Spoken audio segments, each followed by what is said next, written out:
Hello friends, income tax के cases की series में आज जो केस हम लोग डिस्कस करेंगे उस केस का नाम है Sai shipping company private limited versus income tax officer. ये केस 103 आईटीआर ट्रिब्यूनल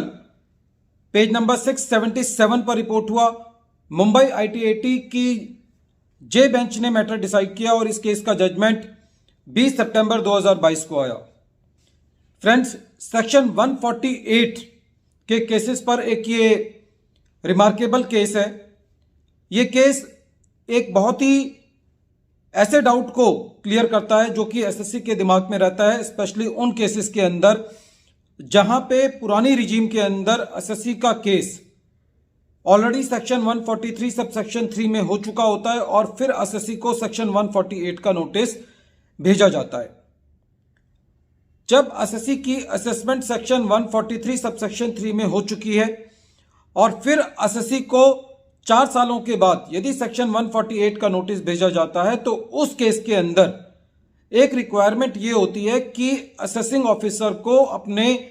नोटिस के अंदर ये बताना होता है कि एसएससी ने कौन सी ऐसी इंफॉर्मेशन डिस्क्लोज नहीं की पुरानी असेसमेंट में जो कि सही कंप्यूटेशन ऑफ इनकम को करने के लिए या सही असेसमेंट को करने के लिए जरूरी थी। अब इस मैटर में भी दो चीजें अराइज होती हैं।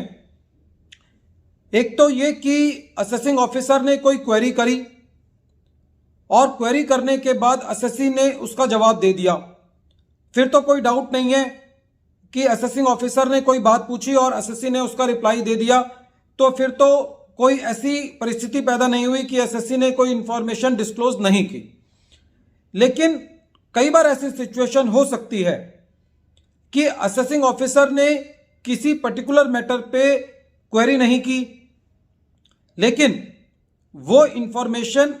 एसएससी ने असेसिंग ऑफिसर को दे दी या वो इंफॉर्मेशन असेसिंग ऑफिसर के पास है। उदाहरण के तौर पर इस केस में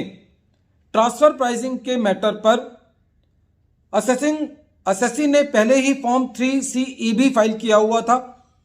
जिसके अंदर कोई एक कॉर्पोरेट गारंटी का पॉइंट था जिसके ऊपर एसएससी का सेक्शन 148 के अंदर नोटिस भेजा गया था।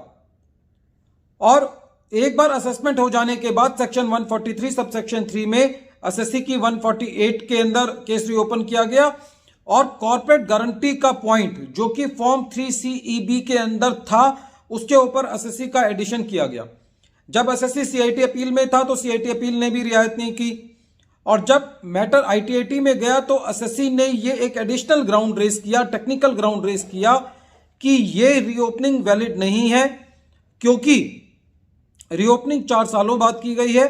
और 4 सालों बाद जब रीओपनिंग की जाती है और एसएससी का assessment already section 143 sub section 3 में हो चुका होता है तो असेसिंग ऑफिसर को यह बताना होता है कि कौन सी इंफॉर्मेशन ऐसी थी जो कि एसएससी ने डिपार्टमेंट को डिस्क्लोज नहीं की और जो कि असेसमेंट के लिए जरूरी थी। इस केस के अंदर आईटीएटी ने यह कहा कि क्योंकि एसएससी जिस इशू पर उसको 148 किया गया है वो सारी इंफॉर्मेशन अपनी फॉर्म 3CEB में एसएससी ने दी हुई थी, यदि असेसिंग ऑफिसर ने उस मैटर पे तहकीकात नहीं की तो ये एसएससी का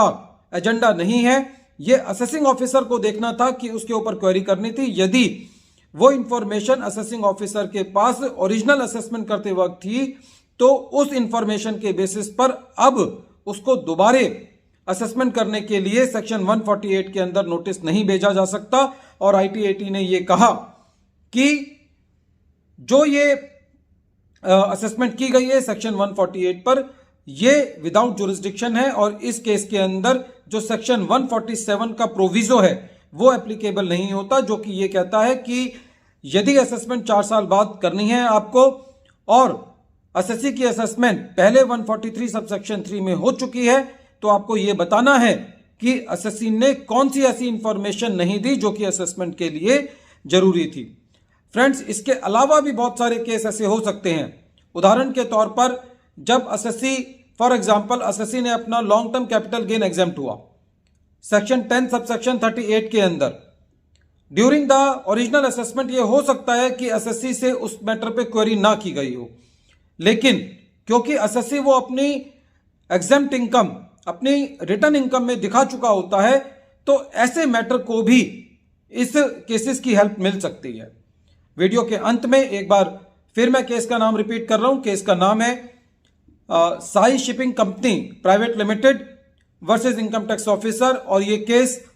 103 ITR ट्रिब्यूनल पेज नंबर 677 पर रिपोर्ट हुआ। मैटर मुंबई ITAT की जे बेंच ने डिसाइड किया और केस का जजमेंट